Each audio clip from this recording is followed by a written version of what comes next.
Hey folks, Lambros here from Royal LePage, and this week's question is, how do I sell a house with pets?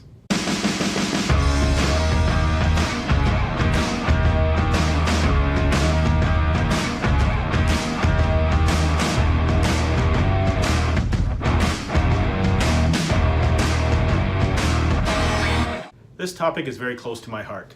Everyone who knows me knows that I'm an animal lover. I have a dog and a cat at home, so I know how much your pets mean to you. When it comes time to sell your house, however, there are a few things to consider.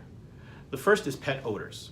Regardless how clean they are, some pets can leave a smell in the house or the apartment that we as owners often don't pick up on because we're so used to it.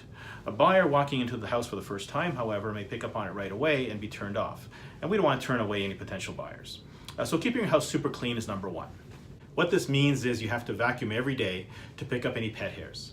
You may also have to use a lint roller for stubborn hair on your furniture, and also brush your pet every day to prevent new fur from floating around.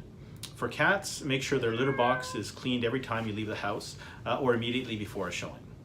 I would also do a deep clean of the house right before it goes to market. You may want to use an enzyme cleaner or something that specifically removes pet odors and stains. Depending on how long it takes for your house to sell, this deep cleaning process may have to be repeated.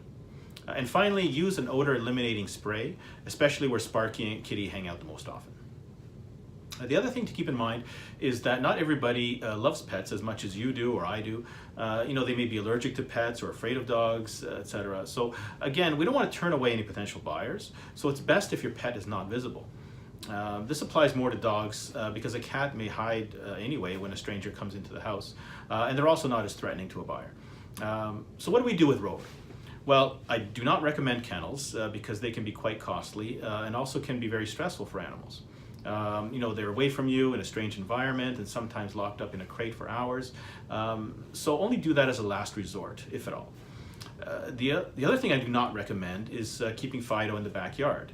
Whether tied up or not, it's not a good idea for a dog to be outside unsupervised for so many hours, especially if the weather's bad, like it was this past weekend. Dogs feel the cold and the heat, not just humans. Also, he may bark all day, so aside from the stress that he's going through, it can cause a neighbor to call the local authorities, and you certainly don't want that. He may also start digging, or what if somebody throws something over the fence? It's just not worth the risk. The best option would be for your pet to stay with a family member, or perhaps a close friend, or even a neighbor that you trust. Alternatively, if your day is flexible enough for you to come home right before a scheduled showing and take Buddy out for a walk, or maybe stay with him in the backyard or even the garage, those are some better options. Whatever you decide, however, the shorter time that your house is on the market, the less stress that your pet and you will go through. So remember to keep your house super clean, stage it appropriately, and of course, price it right. If it's priced right and marketed well, it should sell quickly, even in a slow market. Please share this video with whoever you think may benefit from it. And for more information, by all means, don't hesitate to contact me. I'd love to hear from you.